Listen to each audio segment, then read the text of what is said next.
La porte vitrée de la boulangerie s'ouvrit lentement, cédant avec une douceur feutrée. Claire entra en serrant fort la main de Léa, ses yeux parcourant avec anxiété les étagères remplies de gâteaux élaborés et de pâtisseries fines. L'endroit embaumait le pain frais, le beurre et le café torréfié.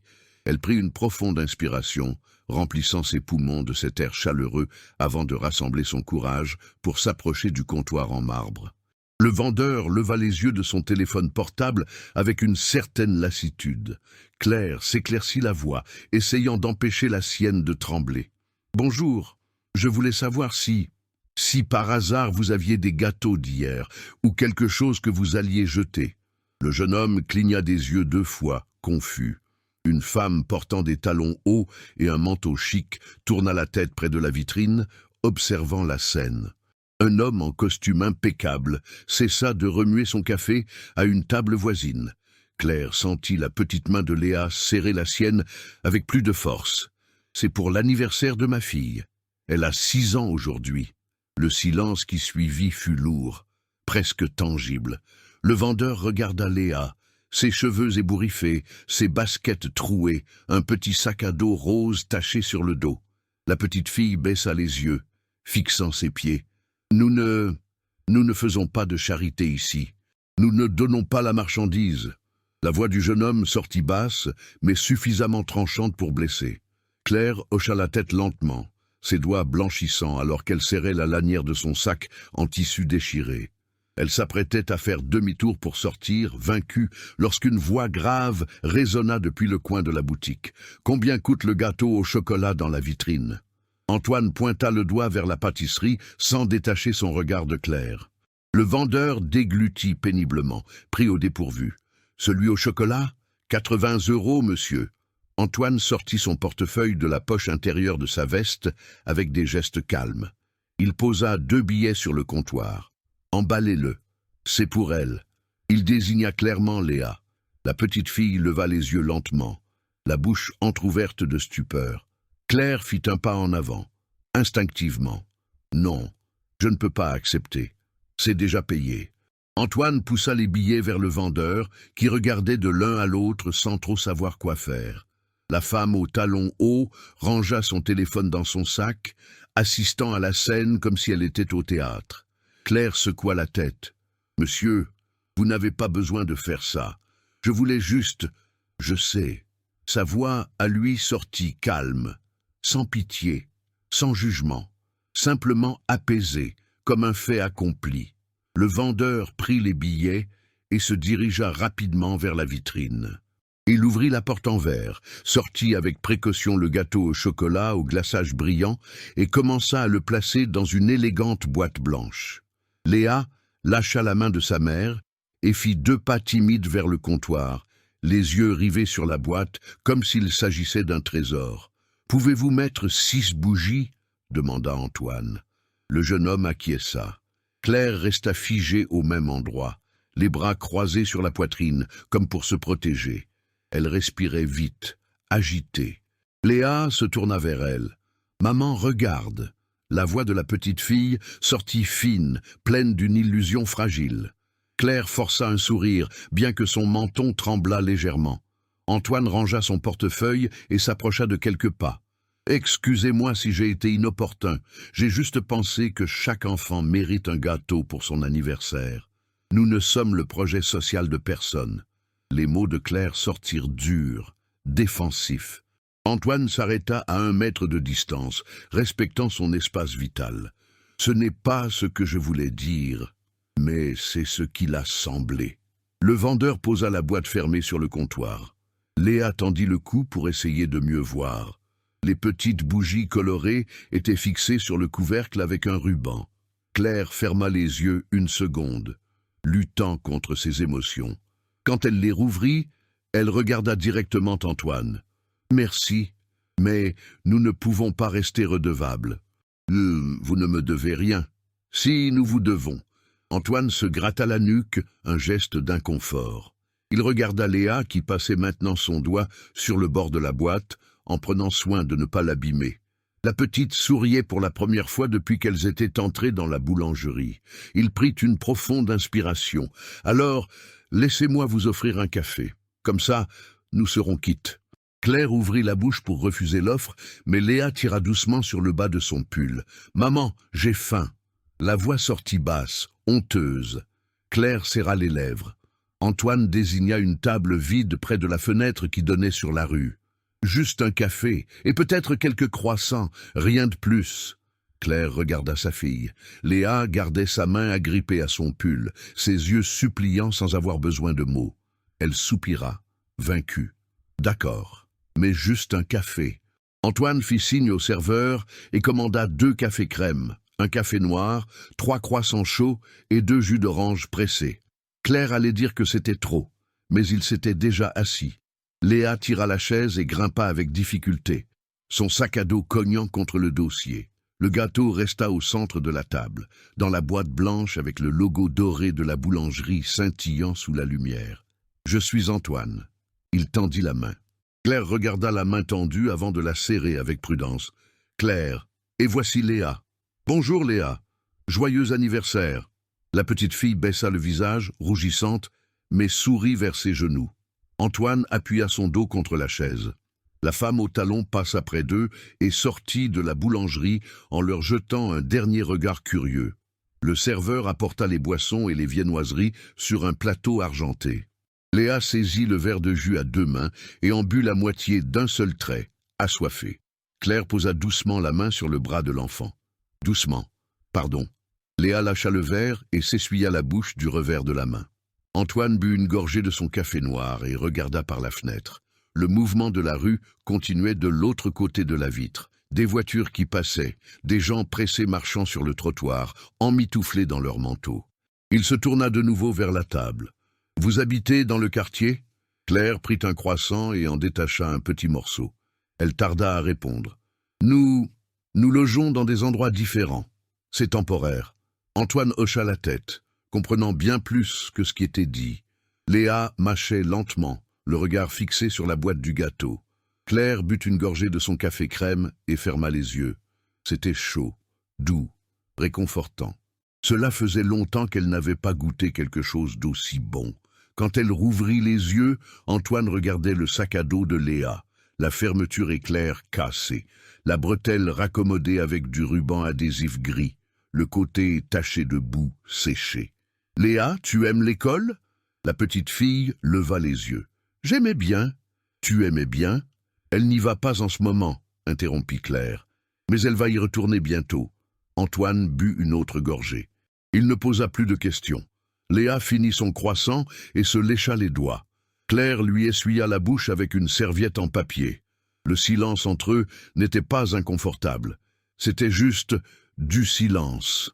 Antoine remua son café avec sa cuillère. « Puis-je vous poser une question ?» Claire le regarda, l'évaluant. « Ça dépend de la question. Avez-vous un endroit où dormir ce soir ?» La main de Claire s'arrêta en l'air, tenant la serviette. Léa baissa de nouveau la tête. Antoine attendit patiemment. Claire posa la serviette sur la table. « On se débrouillera. Ce n'est pas une réponse. C'est la seule que j'ai. » Antoine prit une profonde inspiration. Il ouvrit de nouveau son portefeuille et en sortit une carte de visite minimaliste. Il la posa sur la table, juste entre le gâteau et le café de Claire. Elle regarda la carte sans oser la prendre. « J'ai une grande maison, trop grande, et elle est complètement vide. » Claire fronça les sourcils, méfiante. « Vous ne me connaissez pas, monsieur. »« Je sais. Alors pourquoi feriez-vous ça ?» Antoine regarda Léa. La petite fille avait de nouveau le doigt posé sur le côté de la boîte, traçant le contour du logo doré.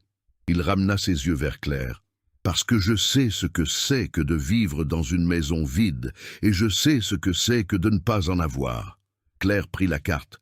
Elle lut. Antoine Valmont, architecte. Une adresse dans un quartier qu'elle savait être huppé. Un numéro de téléphone. Elle tourna la carte dans sa main. « Je ne suis pas du genre à accepter la charité. Je n'offre pas la charité. J'offre un travail. Ma maison a besoin de quelqu'un pour s'en occuper.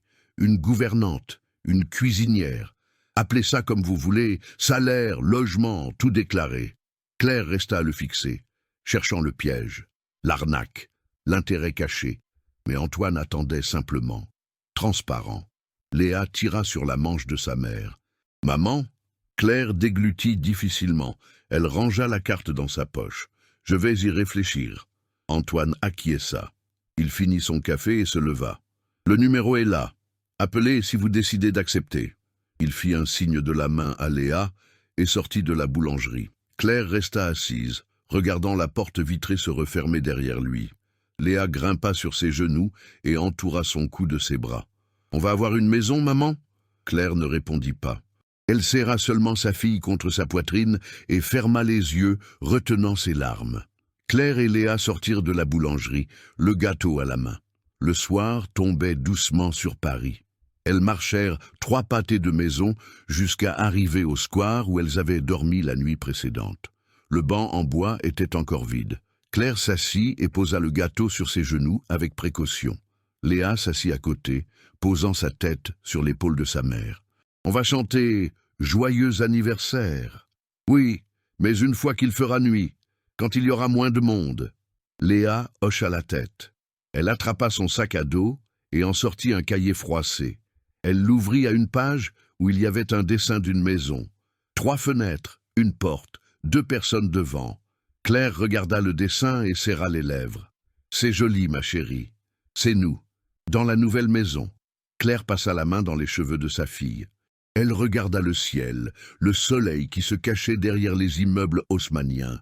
6 mois plus tôt, elles avaient un appartement, petit, en location, mais c'était le leur. Raphaël travaillait comme livreur. Elle faisait des ménages pendant la journée. Léa allait à l'école le matin et restait chez la voisine l'après-midi. La vie n'était pas facile, mais il y avait de l'ordre. Il y avait une routine, il y avait un toit. Puis Raphaël n'est pas rentré un soir. Le téléphone a sonné à 3 heures du matin. Accident, moto, camion. Il est mort avant que l'ambulance ne puisse arriver. Claire a passé les 3 premiers jours sans pouvoir manger. Léa pleurait toutes les nuits en appelant son papa. Les factures ont commencé à s'accumuler. Le loyer, l'électricité, l'eau. Elle a pris plus de ménage, mais ce n'était pas suffisant. Le propriétaire a frappé à la porte au 5e mois. Expulsion. 2 semaines pour partir. Claire a vendu tout ce qu'elle a pu. Le canapé, la télévision, le lit. Elle a rangé le reste dans un sac à dos et est sortie avec Léa pour la dernière fois, fermant la porte sur sa vie d'avant. Elles ont dormi chez une cousine la première semaine. Ensuite, la cousine a dit que son mari ne voulait plus de monde chez eux. Claire a essayé d'obtenir une place dans un foyer, mais tout était complet. Liste d'attente, des mois de délai. Elle et Léa ont commencé à dormir sur les bancs des parcs, sous les porches des magasins, dans les stations de métro vides à l'aube. Léa a arrêté d'aller à l'école. Claire a essayé de lui expliquer que c'était temporaire, mais la petite ne demandait plus quand elles allaient rentrer. Elle se contentait de tenir la main de sa mère et de rester silencieuse. Chaque jour, Claire se réveillait avant le lever du soleil. Elle lavait le visage de Léa dans des toilettes publiques. Elle changeait ses vêtements quand elle réussissait à trouver un endroit plus discret. Elle cherchait du travail désespérément. Mais personne n'embauchait quelqu'un qui n'avait pas d'adresse fixe. Personne ne faisait confiance à qui arrivait avec des vêtements froissés et l'odeur de la nuit passée dehors. Les économies se sont épuisées. La nourriture est devenue des restes, du pain rassis, des fruits abîmés à la fin des marchés, ce que les gens laissaient dans les assiettes des restaurants rapides. Claire mangeait moins pour que Léa mange plus. Elle a maigri de 7 kilos en 2 mois. Ses vêtements flottaient sur elle. Ses yeux sont devenus cernés, sombres. Léa ferma le cahier et le rangea dans le sac. Elle regarda le gâteau. « Je peux le voir ?» Claire ouvrit la boîte. Le gâteau était encore parfait. Le glaçage brillait sous la lumière du crépuscule. Les bougies colorées attendaient. Léa sourit. « C'est le plus beau que j'ai jamais vu. » Claire referma la boîte. Elle sortit la carte de sa poche et la regarda. Antoine Valmont. Architecte, une adresse dans un quartier qu'elle savait inabordable. Elle retourna la carte. Pourquoi un homme pareil offrirait-il du travail à une inconnue? Pourquoi avait-il regardé Léa de cette façon? Sans pitié, juste avec de la tristesse, comme s'il connaissait cette douleur. 2 heures plus tard, Claire alluma les bougies avec un briquet emprunté à un sans-abri qui dormait 3 bancs plus loin. Léa ferma les yeux, faisant un vœu. Claire chanta « Joyeux anniversaire » à voix basse, sa voix se brisant au milieu. Léa souffla. Les flammes s'éteignirent. Elle ouvrit les yeux et sourit avec espoir. « J'ai demandé une maison. » Claire serra sa fille fort contre elle. Elle regarda de nouveau la carte, éclairée par la lumière faible et jaunâtre du lampadaire. Elle prit son vieux téléphone portable, la batterie presque à plat. Elle composa le numéro. Elle attendit. 3 sonneries. 4. « Allô ?» La voix d'Antoine sonnait fatiguée. « C'est Claire, de la boulangerie. » Silence à l'autre bout de la ligne. Elle faillit raccrocher de panique. « Vous avez appelé. J'accepte. Le travail. Si l'offre tient toujours. » Elle tient toujours. Pouvez-vous venir demain? Claire regarda Léa qui mangeait un morceau de gâteau avec les mains, se salissant les joues. Elle ferma les yeux.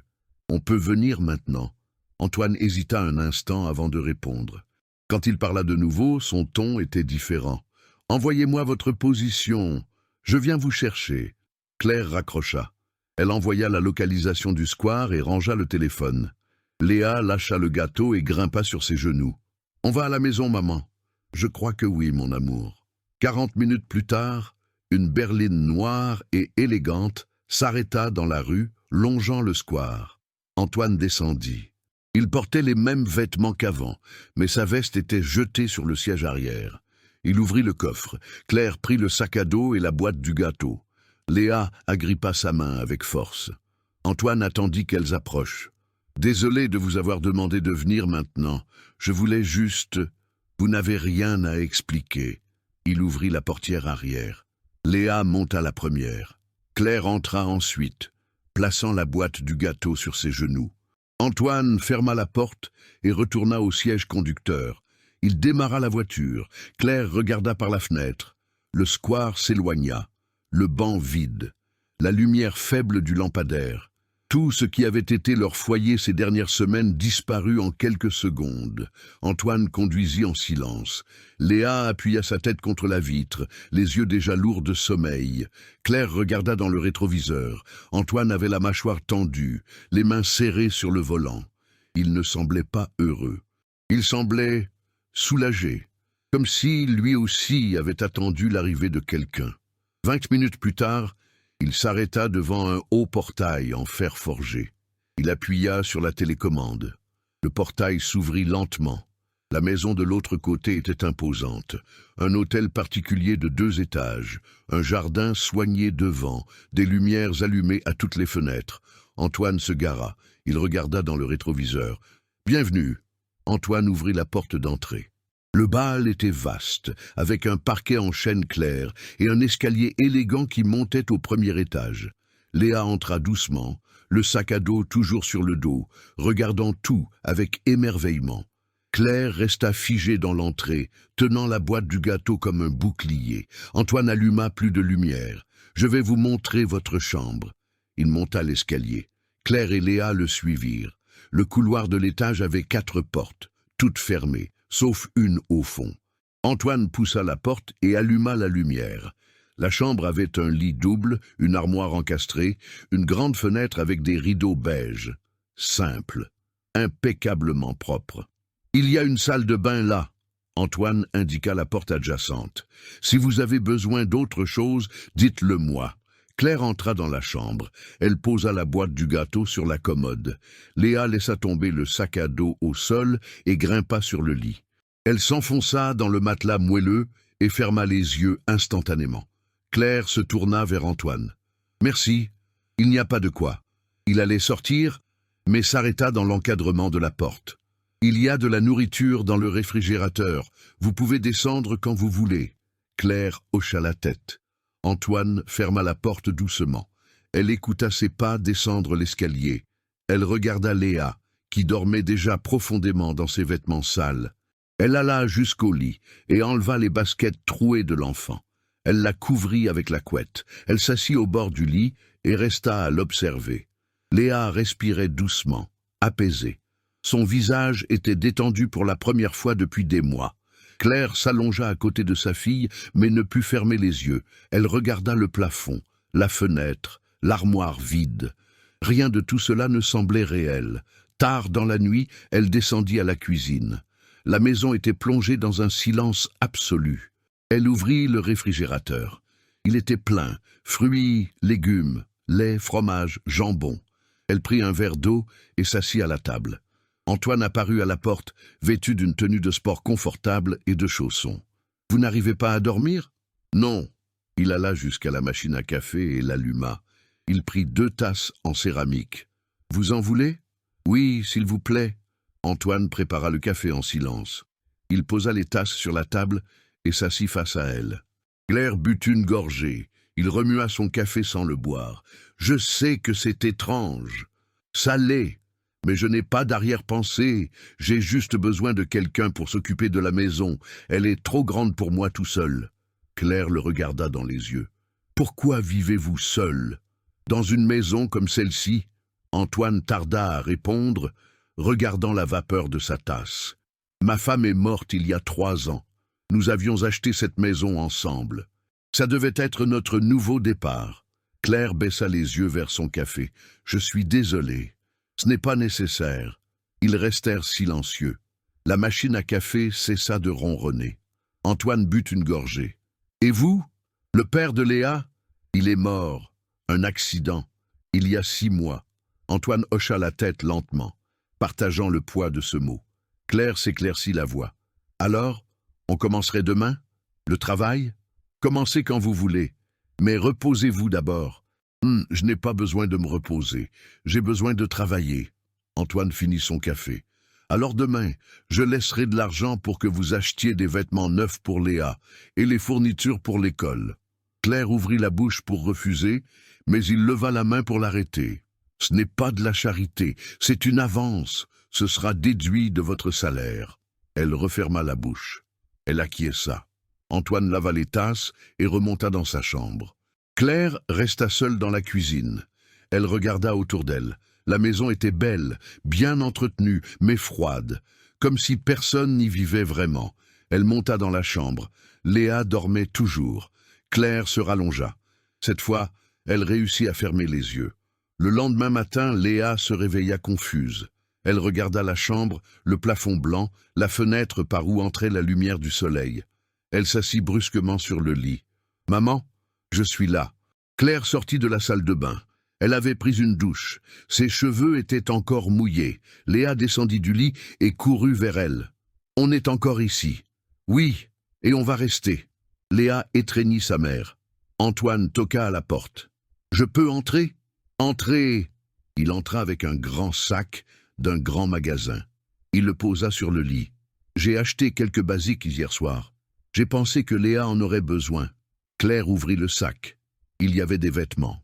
Pantalons, blouses, robes. Tout était neuf, avec les étiquettes. Léa écarquilla les yeux. Antoine se gratta la nuque, un peu timide. « Je ne sais pas si j'ai visé juste pour la taille. »« C'est parfait. » La voix de Claire sortit douce. Elle sortit une robe bleue du sac. Léa toucha le tissu avec délicatesse. « C'est à moi? C'est à toi. » Léa attrapa la robe et la serra contre sa poitrine. Antoine sourit pour la première fois. Un petit sourire, à peine un geste, mais réel. Claire rangea le reste des vêtements et descendit avec Léa pour le petit déjeuner. La table était dressée, pain, beurre, confiture, jus, café. Léa mangea 3 tranches de pain avec de la confiture. Antoine lisait le journal en bout de table. Claire buvait son café et observait. La scène ressemblait à celle d'une famille, mais ce n'en était pas une, pas encore. Les jours suivants, la routine prit forme. Claire se levait tôt, nettoyait la maison, faisait la lessive, cuisinait. Antoine travaillait dans son bureau au rez-de-chaussée. Léa dessinait sur la table du salon. Claire l'inscrivit dans une école publique du quartier. Le premier jour, Léa serra la main de sa mère avec force devant la porte de la classe. Claire s'accroupit à sa hauteur. « Tout va bien se passer. Et si personne ne m'aime? Ils t'aimeront. Comment pourraient-ils ne pas t'aimer? Tu es merveilleuse. » Léa entra. Claire attendit dehors jusqu'à ce que la cloche sonne. L'après-midi, quand elle alla chercher sa fille, Léa sortit en souriant. Elle s'était fait une amie, une petite fille nommée Béatrice. Elles avaient déjà prévu de s'asseoir ensemble le lendemain. Sur le chemin du retour, Léa n'arrêta pas de parler. Claire tenait sa main et remerciait le ciel en silence. Antoine commença à rentrer plus tôt du travail. Il dînait avec elle. Il demandait comment s'était passée la journée de Léa à l'école. Il l'écoutait raconter des histoires sur la maîtresse, sur les cours, sur Béatrice. Un jour, il vit Léa lutter avec un devoir de mathématiques. Il tira une chaise et s'assit à côté d'elle. « Fais voir, laisse-moi regarder. » Léa lui montra le cahier. Des problèmes d'addition et de soustraction. Antoine prit un crayon et lui expliqua doucement, calmement. Léa comprit au deuxième exemple. Elle finit le reste toute seule. Antoine resta là, à ses côtés, jusqu'à ce qu'elle ait terminé. Claire observait depuis la cuisine en essuyant une assiette. Elle vit comment Antoine parlait à Léa, avec patience, avec une attention sincère, comme un père parlerait. Des semaines plus tard, Antoine descendit avec un échiquier. Léa était dans le salon, regardant des dessins animés. Il posa l'échiquier sur la table basse. « Tu veux apprendre ?» Léa regarda les pièces sculptées. « C'est difficile. Au début. Après, ça devient facile. » Antoine lui apprit les règles. Comment chaque pièce se déplace. Le but du jeu. Léa perdit les 3 premières parties. À la 4e, elle faillit gagner. Antoine dut réfléchir sérieusement avant chaque mouvement. Claire s'assit sur le canapé et observa. La maison semblait différente. Il y avait du son, il y avait des rires, il y avait de la vie. Antoine la regarda et lui sourit. Claire lui rendit son sourire. Le soir, après que Léa se fut endormie, Antoine et Claire restaient dans le salon à discuter. Ils lui racontaient des choses sur Camille, sa femme, comment ils s'étaient rencontrés à l'université, les projets qu'ils avaient, la maison qu'ils avaient achetée ensemble, mais jamais vraiment habitée. Claire lui parlait de Raphaël, de ce que c'était de travailler toute la journée et de ne toujours pas réussir à payer les factures, de la terreur de perdre Léa aux services sociaux, des nuits passées à dormir dans la rue, en priant pour que personne ne leur fasse de mal. Antoine écoutait tout, sans interrompre, sans juger. Il écoutait simplement, et Claire sentait qu'il comprenait. Pas d'une manière superficielle, il comprenait vraiment, parce qu'il avait aussi perdu. Il était aussi resté seul. Il était aussi devenu un fantôme dans sa propre maison, jusqu'à ce qu'elles arrivent. Un mois plus tard, la maison ne semblait plus vide. Léa dessinait sur la table pendant qu'Antoine travaillait sur son ordinateur portable à côté. Claire cuisinait en écoutant de la musique douce dans la cuisine. Ils dînaient ensemble tous les jours. Ils discutaient. Ils riaient. Antoine aidait Léa avec ses devoirs. Claire pliait les vêtements de lui avec les siens et ceux de Léa. Les frontières entre patrons et employés commencèrent à s'estomper.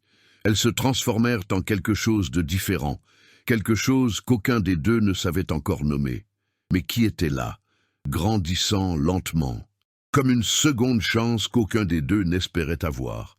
Les dimanches devinrent sacrés. Antoine se réveillait avant 7 heures, même le week-end.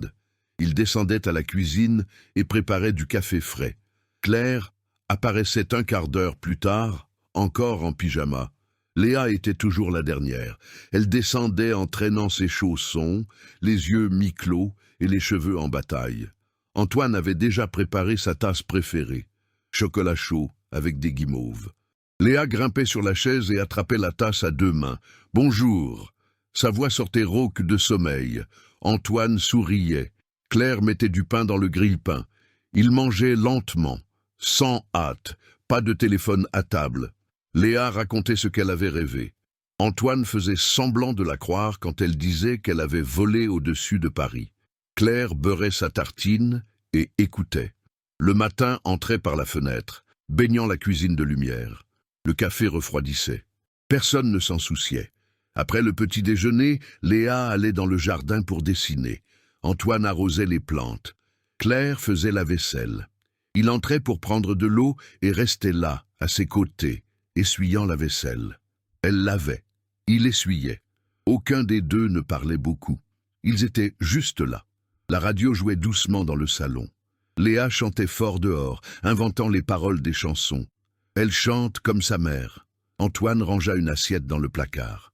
Claire rit. « Je ne chante pas. Je vous entends chanter dans la cuisine tous les jours. Ce n'est pas chanter, c'est fredonner. C'est joli. Claire arrêta de frotter la casserole. Elle le regarda. Antoine ne détacha pas son regard du verre qu'il essuyait. Elle recommença à laver. Le silence qui suivit ne fut pas étrange. Il fut juste plein. L'après-midi, Antoine apprenait à Léa à faire du vélo dans le jardin. Il en avait acheté un la semaine précédente. Rose avec des petites roues. Léa monta dessus et demanda qu'on enlève les petites roues le jour même. « Tu vas tomber. »« Je ne vais pas tomber. » Antoine les enleva. Léa tomba 3 fois dans les 5 premières minutes. À la 4e tentative, elle pédala seule pendant près de 10 secondes avant de se renverser sur la pelouse. Claire regardait depuis le porche, les bras croisés et un sourire aux lèvres. Antoine aida Léa à se relever. Elle avait une égratignure au genou.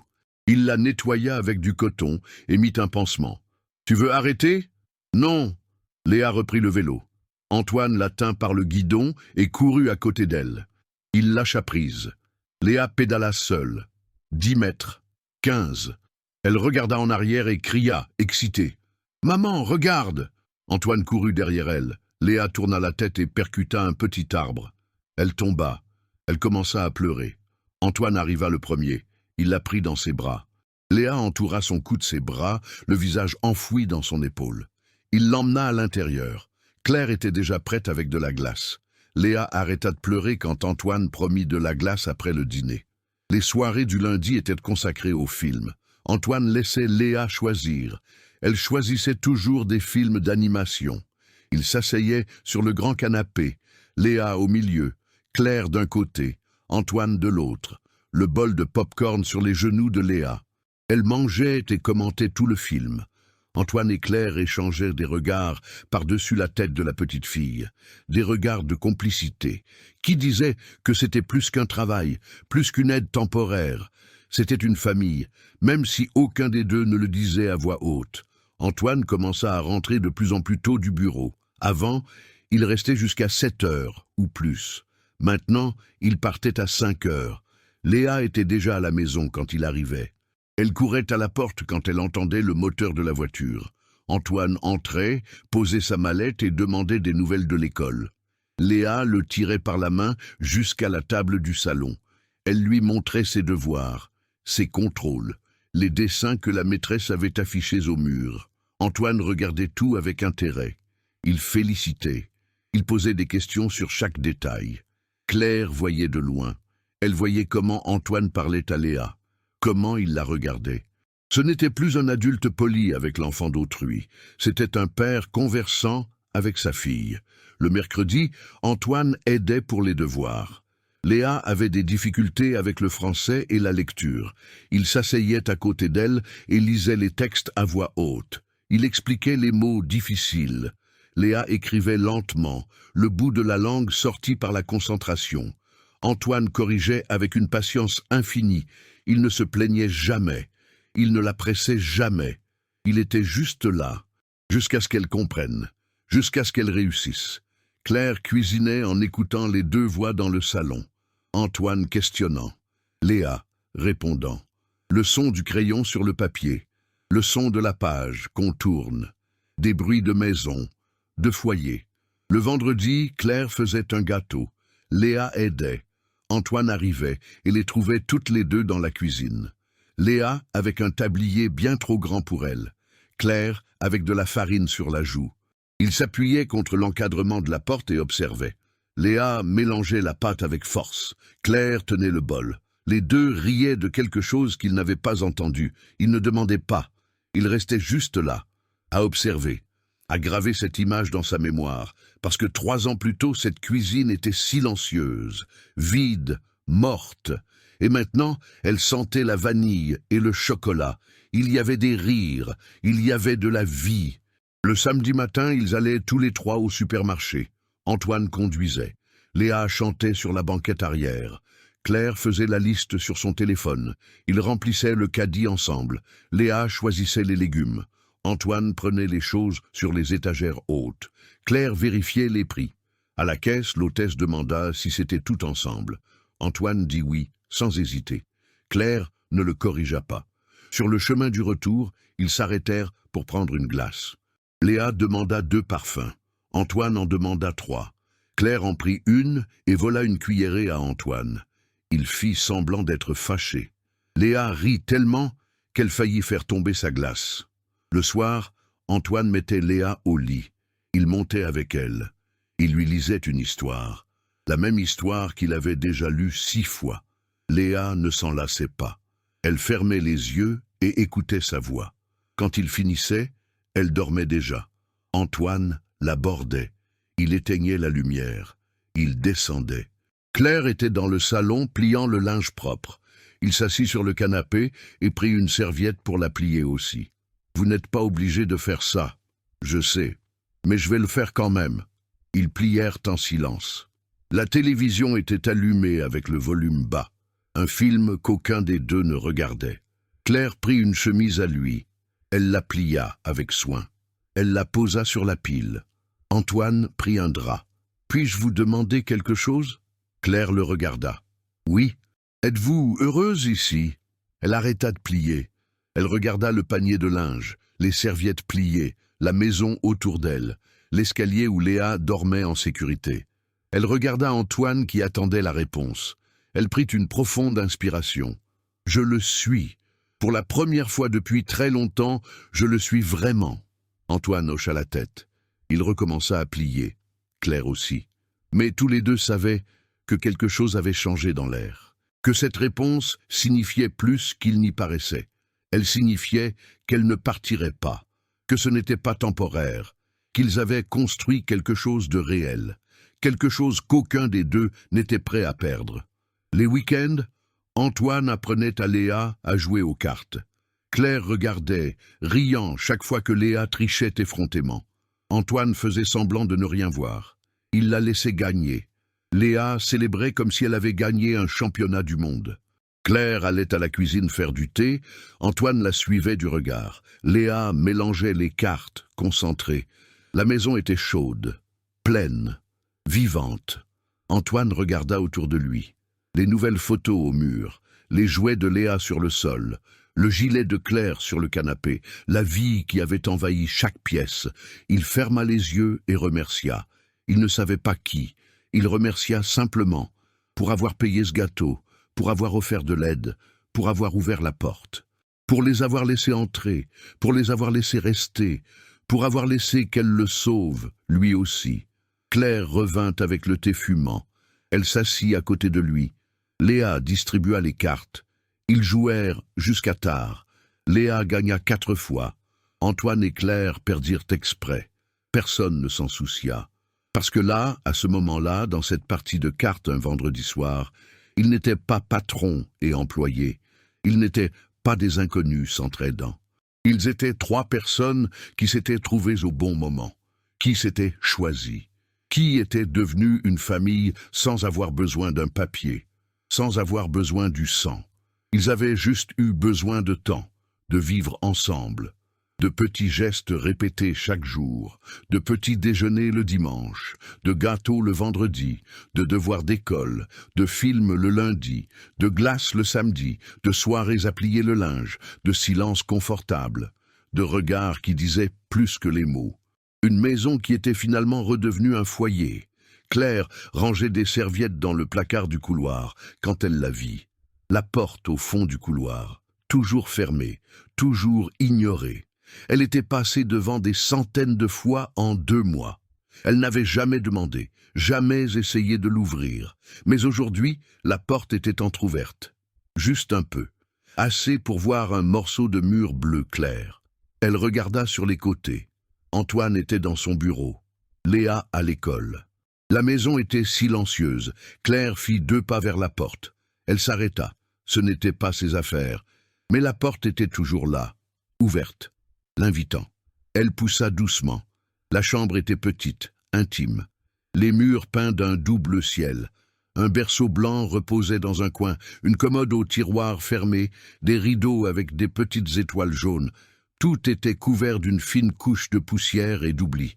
Claire entra. Le parquet craqua sous ses pieds. Elle passa la main sur le barreau du berceau. Le bois était froid. Elle ouvrit un tiroir de la commode. Des vêtements de bébé, tous parfaitement pliés, jamais portés, les étiquettes encore attachées. Sur le mur, un cadre avec une photo. Elle s'approcha. La photo montrait un Antoine plus jeune, souriant aux côtés d'une femme enceinte. Sa main reposait sur le ventre de celle-ci. Les deux regardaient l'objectif avec ce genre de bonheur qui n'a pas besoin d'explication. Claire sentit son estomac se nouer. Elle fit demi-tour et sortit rapidement. Elle ferma la porte.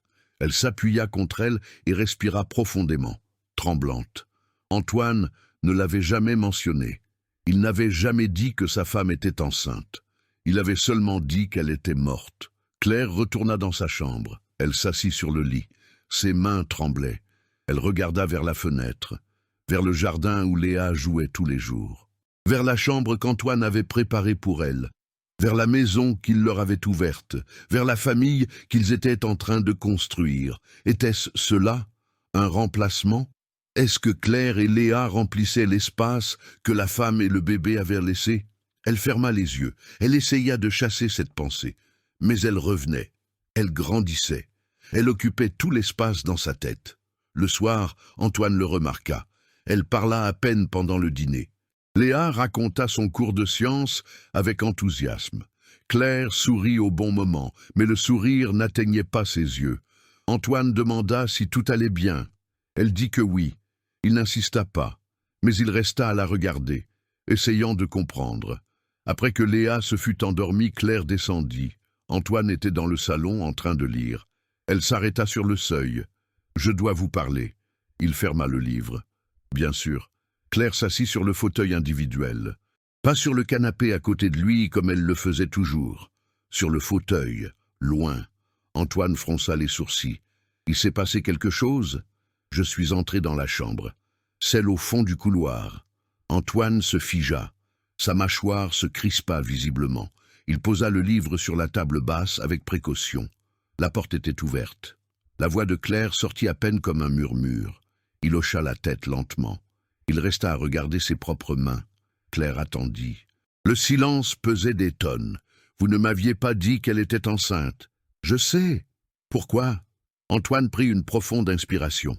Il se leva. Il alla jusqu'à la fenêtre, regardant l'obscurité extérieure.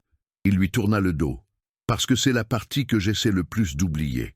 Claire serra les doigts sur le bord du fauteuil, enfonçant ses ongles dans le tissu. Elle en était à combien de temps? 6 mois. C'était une fille. Sa voix à lui se brisa à la fin. Claire ferma les yeux, ressentant la douleur d'autrui. Quand elle les rouvrit, il était toujours de dos. « Antoine, j'ai besoin de savoir une chose. » Il se tourna.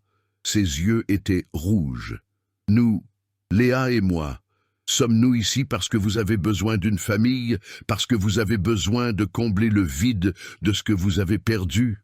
Antoine fit un pas en avant, alarmé. « Non. Vous êtes sûr? Parce que parfois, je regarde Léa courir dans la maison et je pense... je me demande si elle n'est pas juste une remplaçante, si je ne suis pas juste quelqu'un que vous avez mis à la place de votre femme. Claire, répondez-moi avec sincérité. Sommes-nous une vraie famille ou juste un pansement sur votre blessure ?» Sa voix sortit dure, exigeant la vérité. Antoine se passa la main sur le visage, épuisé. Il retourna au canapé. Il s'assit.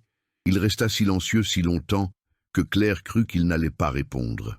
Au début, peut-être que c'était ça. Je ne sais pas. J'étais tellement vide que quand je vous ai vu dans la boulangerie, je voulais juste aider. Je voulais faire quelque chose qui signifie quelque chose. Mais ensuite, vous êtes venu ici et la maison a changé. Et ce n'était pas parce que j'essayais de faire revivre le passé, c'était parce que vous avez apporté une vie nouvelle, pas un remplacement, une vie nouvelle. Claire le regarda fixement. Antoine leva les yeux vers elle. Léa n'est pas la fille que j'ai perdue. Elle est Léa, avec son entêtement, avec ses histoires sans fin, avec la façon dont elle triche aux cartes et croit que je ne m'en rends pas compte. Et vous n'êtes pas ma femme. Vous êtes Claire, qui chante doucement en cuisinant, qui plie mes vêtements même si je lui demande de ne pas le faire, qui regarde Léa comme si elle était la chose la plus importante de l'univers. Claire sentit une boule dans sa gorge.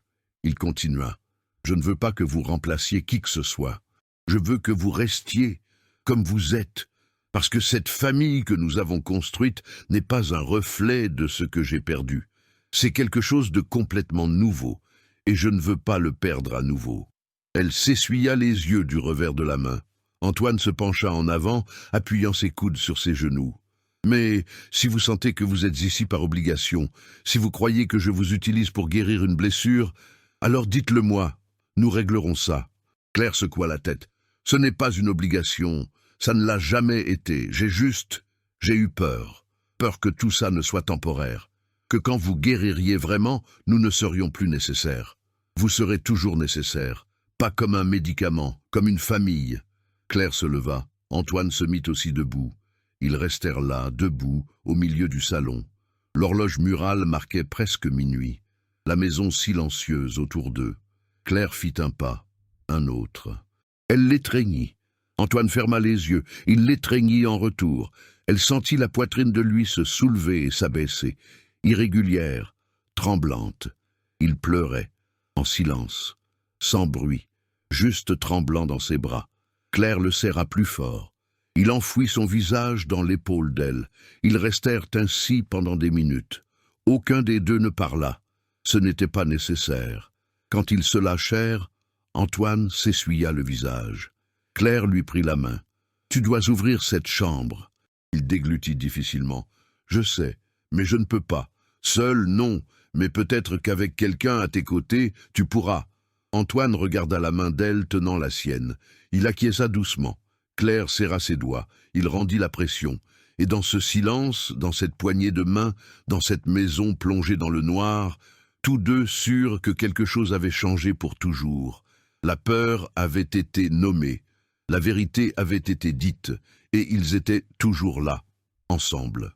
Pas comme des remplaçants de ceux qu'ils avaient perdus, mais comme des personnes qui s'étaient choisies mutuellement, qui avaient décidé de construire quelque chose de nouveau sur les ruines de ce qui avait été, quelque chose qui n'effaçait pas le passé, mais qui ne restait pas non plus prisonnier de lui, quelque chose qui avait un nom, qui avait une forme, qui avait un avenir, une famille, réelle, imparfaite, mais la leur. Le lendemain matin, Antoine se réveilla avant l'aube. Claire l'entendit descendre l'escalier. Elle se leva.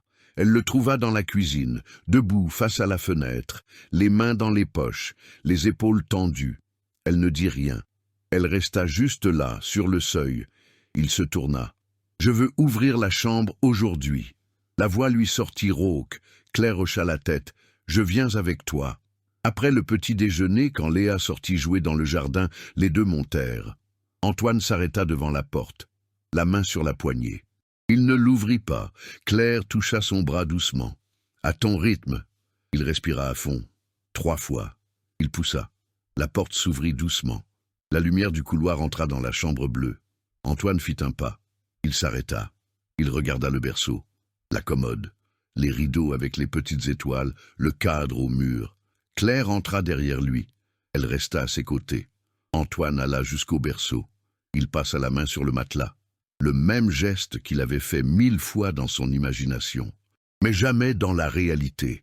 Pas depuis le jour où il avait tout monté, depuis le jour où il avait fermé la porte à clé, depuis le jour où il avait décidé de ne plus vivre.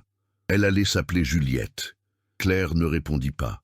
Elle resta juste là, à écouter, témoin silencieux. Nous avions tout acheté, le berceau, les vêtements, le mobile. Nous avons peint cette chambre ensemble. Camille voulait du bleu, pas du rose. Elle disait que sa fille allait grandir libre de stéréotypes. Il rit. Un rire bas, triste. Il ouvrit le tiroir de la commode. Il sortit une petite grenouillère, jaune avec des girafes. Antoine la tint contre sa poitrine. Elle est morte un vendredi, en revenant du médecin. Un contrôle de routine. Un camion a grillé le feu rouge.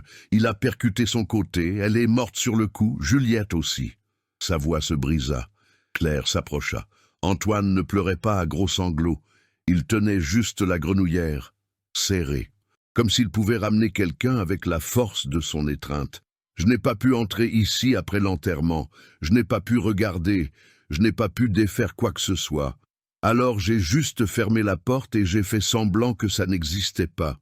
J'ai passé 3 ans à faire semblant. Il remit la grenouillère à sa place. Il ferma le tiroir.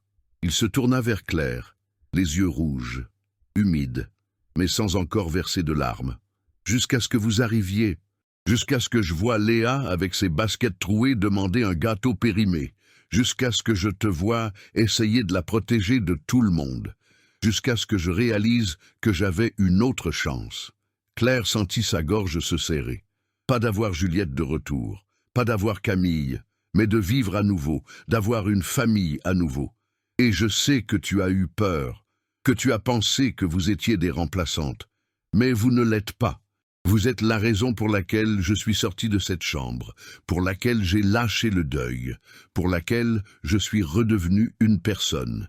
Il fit un pas vers elle. Et je ne veux pas que ce soit juste un travail. Je ne veux pas que tu restes parce que tu as besoin d'argent ou parce que tu n'as nulle part où aller. Je veux que tu restes parce que tu le veux, parce que c'est ta maison aussi, parce que Léa est autant ma fille qu'elle est la tienne. Claire déglutit. Ses yeux la brûlaient. « Antoine, laisse-moi finir, s'il te plaît. » Elle acquiesça. Il prit une profonde inspiration, se remplissant de courage. « Je veux adopter Léa, officiellement. Je veux qu'elle porte mon nom. Je veux être son père pour de vrai, sur le papier, dans la vie, en tout. Et je veux que nous soyons une famille, une vraie. » Claire s'essuya les yeux. Les larmes coulaient librement maintenant. Elle hocha la tête, incapable de parler. « J'ai aussi eu peur, pas seulement d'être une remplaçante, mais que tout cela soit trop beau pour être vrai. Qu'à un moment donné tu te réveilles et que tu réalises que nous n'étions pas assez, que nous étions juste des gens brisés essayant de réparer d'autres gens brisés. » Antoine lui prit la main. « Et si c'était ça, justement, des gens brisés qui se réparent mutuellement ?» Claire rit entre ses larmes. Un rire humide, libérateur. Il serra ses doigts. « Et Claire, j'ai passé 3 ans mort. Je respirais, je travaillais, mais j'étais mort et tu as passé 6 mois dans la rue avec Léa à essayer de survivre. Nous sommes brisés, oui, mais nous sommes aussi ici, vivants, ensemble. Et peut-être que c'est exactement ce que ça doit être. » Elle le regarda, son visage, ses yeux gonflés, la façon dont il tenait sa main, comme s'il avait peur qu'elle disparaisse. Antoine fit un autre pas. Il était proche, très proche. « Je ne te demande pas de m'aimer tout de suite. Je ne te demande rien que tu ne puisses donner. Je te demande juste de rester, d'essayer, de construire cette famille imparfaite que nous avons commencée sans le vouloir. » Claire lâcha sa main. Antoine ferma les yeux. Il pensa qu'elle allait le rejeter, qu'elle allait dire non, que c'était trop tôt, trop rapide. Mais elle ne fit rien de tout cela. Elle l'étreignit. Fort. Antoine ouvrit les yeux. Il l'étreignit en retour. Et alors il pleura. Pour de vrai, pour la première fois en 3 ans. Le corps entier tremblant, les mains agrippées au dos de Claire, la respiration saccadée. Il pleura pour Camille, pour Juliette, pour les 3 années perdues dans l'obscurité, pour la douleur qu'il avait portée seul. Et il pleura de soulagement, de ne plus être seul, d'avoir quelqu'un là, d'avoir trouvé quelque chose qu'il ne savait même pas qu'il pouvait encore avoir. Claire le soutint. Elle le laissa pleurer. Elle le laissa vider tout ce qu'il avait gardé. Elle pleurait aussi, pour Raphaël, pour la vie qu'ils avaient perdue, pour les nuits froides dans la rue, pour la peur qu'elle avait portée sur ses épaules, et pour le soulagement d'avoir trouvé un port sûr, une maison, une personne qui regardait Léa comme un père, qui la regardait, elle, comme quelque chose qu'elle ne savait pas encore nommer, mais qui était là, réel, palpitant. Ils se lâchèrent doucement. Antoine s'essuya le visage. Claire aussi. Il sourit. Un sourire petit, fatigué, mais authentique. Elle tint le visage de lui entre ses 2 mains. « On reste, Léa et moi, on reste. » Antoine ferma les yeux, soulagé. Il appuya son front contre le sien. « Tu le promets ?»« Je le promets. » Ils restèrent ainsi, debout au milieu de la chambre bleue, la chambre qui avait été une tombe pendant 3 ans, mais qui n'était plus maintenant qu'une chambre, avec de la poussière, avec des souvenirs, mais sans plus de fantômes. Antoine ouvrit les yeux, il regarda autour de lui. « On peut transformer ça en bureau ou en salle de jeu pour Léa. » Claire regarda aussi. « Tu es sûr ?»« Sûr. Juliette sera toujours là, dans la mémoire, dans le cœur. Mais cette chambre n'a pas besoin d'être un sanctuaire intouchable. Elle peut être autre chose, quelque chose de vivant. Claire acquiesça. Elle alla jusqu'à la fenêtre et l'ouvrit en grand. L'air frais entra d'un coup. La lumière du soleil illumina le berceau, la commode, les rideaux. Antoine resta debout au centre de la chambre, respirant, vivant, pour la première fois depuis si longtemps, vivant, pour de vrai. Léa apparut à la porte. Elle regarda la chambre avec curiosité, les deux adultes là-dedans. « Maman, tout va bien ?» Claire se tourna. « Oui, mon amour, tout va bien. » Léa entra. Elle regarda autour d'elle. Le berceau, les petites étoiles sur le rideau. Cette chambre est jolie. Antoine s'accroupit devant elle, se mettant à sa hauteur. « Léa, je voulais te demander quelque chose. » Elle le regarda, curieuse. Antoine prit une profonde inspiration. « Aimerais-tu que je sois ton papa, pour de vrai ?» Léa cligna des yeux. Elle regarda sa mère. Claire sourit, hochant la tête. Léa ramena son regard vers Antoine. « Tu l'es déjà. » Antoine sourit. Ses yeux s'emplirent de larmes à nouveau. Il étreignit Léa. Elle l'étreignit en retour. Petite, forte, réelle. Claire s'approcha. Elle les étreignit, tous les deux. Et là, dans cette chambre qui avait gardé tant de douleur, naquit quelque chose de nouveau.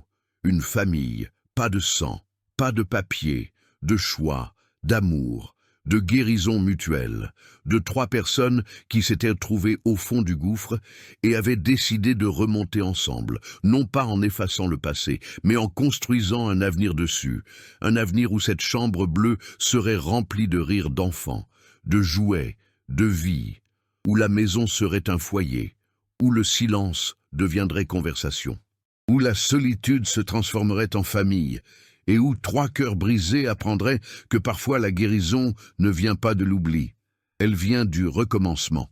3 semaines plus tard, Antoine et Claire étaient assis dans le bureau d'une avocate. Léa dessinait sur une chaise à côté. La femme expliquait le processus d'adoption, documents, visite des assistantes sociales, délais légaux. Antoine écoutait tout, posant des questions précises. Claire tenait le stylo, la main tremblant légèrement quand elle signa l'autorisation. L'avocate sourit. « Tout va bien se passer. Vous êtes clairement une famille. » Sur le chemin du retour, Léa demanda combien de temps cela allait prendre. Antoine dit que quelques mois, elle fronça le nez. « C'est long, mais ça va passer vite. » Et ça passa. La chambre bleue fut vidée un samedi après-midi. Antoine démonta le berceau tout seul. Il plaça les vêtements dans des cartons. Il donna tout à un orphelinat local. Claire peignit les murs en blanc pur. Léa choisit des autocollants d'étoiles et de planètes phosphorescentes pour le plafond. Antoine installa une grande table de travail, des étagères avec des livres et du matériel d'art. La chambre devint l'espace de Léa, pour dessiner, pour étudier, pour rêver. La première fois qu'elle entra dans la chambre terminée, elle resta figée sur le seuil, la bouche ouverte, les yeux brillants d'émotion. Antoine s'accroupit à côté d'elle. « Tu aimes ?» Léa ne répondit pas avec des mots. Elle courut seulement jusqu'à la table et passa la main sur le bois lisse. Elle ouvrit les tiroirs remplis de crayons de couleur, de feutres, de peintures. Elle regarda les étoiles collées au plafond. Elle se tourna vers Antoine avec un sourire si grand qu'il sentit sa poitrine se serrer. Elle sauta à son cou. « Merci, papa. » C'était la première fois qu'elle l'appelait ainsi à voix haute. Antoine ferma les yeux.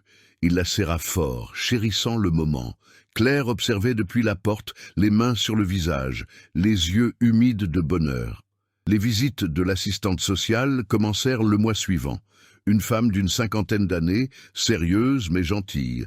Elle discuta avec Léa seule. Elle lui demanda si elle était heureuse, si elle aimait vivre là, si quelqu'un lui faisait du mal. Léa répondit à tout avec une sincérité désarmante. Elle dit que c'était la maison la plus heureuse qu'elle ait eue, qu'Antoine lui apprenait les échecs, que sa maman chantait quand elle cuisinait, qu'elle avait sa propre chambre maintenant, avec des étoiles au plafond. L'assistante sociale discuta avec Antoine et Claire ensemble, de la routine, de la discipline, des projets d'avenir. Antoine parla de l'épargne pour l'université de Léa. Claire parla de l'école, des amis qu'elle s'était fait, de ce que c'était de voir sa fille sourire à nouveau. La femme notait tout méticuleusement. À la fin de la 3e visite, elle ferma son dossier. « Je vais recommander l'approbation. Vous êtes une famille magnifique. » Le processus fut conclu 4 mois plus tard. Le jour de l'audience, Léa porta une robe bleue neuve. Antoine était en costume sombre, Claire avec une robe noire simple et élégante. Le juge lut les documents. Il posa quelques questions formelles. Il signa les papiers. Léa était maintenant Léa Valmont. Officiellement, légalement, pour toujours. Sur le chemin du retour, ils s'arrêtèrent dans un café. Ils célébrèrent avec des milkshakes et des frites. Léa n'arrêtait pas de parler. De comment elle allait écrire son nouveau nom sur tous ses cahiers. De comment elle allait le raconter à Béatrice. De comment elle avait maintenant un papa à nouveau. Antoine tint la main de Claire par-dessus la table. Elle entrelaça ses doigts avec les siens. Ce n'était pas seulement à propos de Léa, c'était à propos d'eux aussi, de ce qu'ils construisaient, doucement, avec soin, mais construisaient sur des fondations solides. Claire reprit ses études, un brevet de technicien supérieur en gestion, des cours 3 fois par semaine le soir. Antoine gardait Léa pendant qu'elle était sortie, il aidait aux devoirs, il s'assurait qu'elle prenne son bain, il la couchait. Quand Claire rentrait, il y avait toujours une assiette gardée pour elle, chaude, sur la table. Antoine s'asseyait pour lui tenir compagnie pendant qu'elle mangeait. Ils discutaient de la journée, de ses cours, de son travail à lui, de Léa. Antoine commença à travailler moins d'heures. Il quittait le bureau à 16 heures. Il arrivait à la maison à temps pour aller chercher Léa à l'école. Ils rentraient ensemble. Elle lui racontait ses cours. Il écoutait, il demandait. Il s'intéressait vraiment. À la maison, elle faisait ses devoirs pendant qu'il travaillait sur son ordinateur portable. Tous les deux dans le salon, dans un silence confortable et partagé. Claire cuisinait en écoutant leur voix, les rires, les sons d'une famille qui fonctionne. Les dimanches, ils allaient au parc des Buttes-Chaumont ou au jardin du Luxembourg. Léa courait devant. Antoine et Claire marchèrent derrière, côte à côte. Les mains se frôlaient parfois. Parfois, elles s'entrelaçaient. Ils n'étaient pas pressés. Ils n'avaient pas d'étiquette. Ils étaient juste eux, construisant quelque chose à leur propre rythme, à leur manière. Pour l'anniversaire de Léa, 7 ans, ils firent une fête, des amis de l'école, un énorme gâteau, des ballons colorés. Antoine et Claire organisèrent tout ensemble. Il s'occupa de la décoration, elle, de la nourriture. Léa passa la journée entière à sourire. Au moment de chanter « Joyeux anniversaire », elle demanda à Antoine et Claire de se mettre à ses côtés. Ils obéirent. Tous les 3 soufflèrent les bougies ensemble. La maison pleine de monde, de bruit, de vie, exactement comme cela devait être. Le soir, quand tout le monde fut parti, Léa s'endormit sur le canapé, épuisée, heureuse.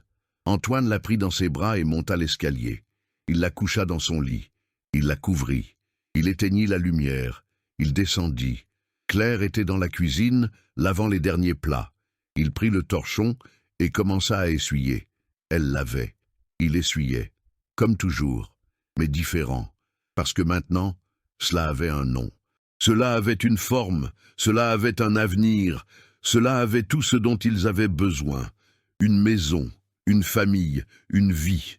Nouvelle, réelle. La leur. 5 ans plus tard, Léa avait 12 ans maintenant, plus grande, les cheveux jusqu'aux épaules. Elle entra dans le salon portant une grande affiche cartonnée. Antoine était sur le canapé, lisant les nouvelles sur sa tablette. Claire pliait du linge dans le fauteuil. Léa posa l'affiche sur la table basse. « Voilà, qu'est-ce que vous en pensez ?»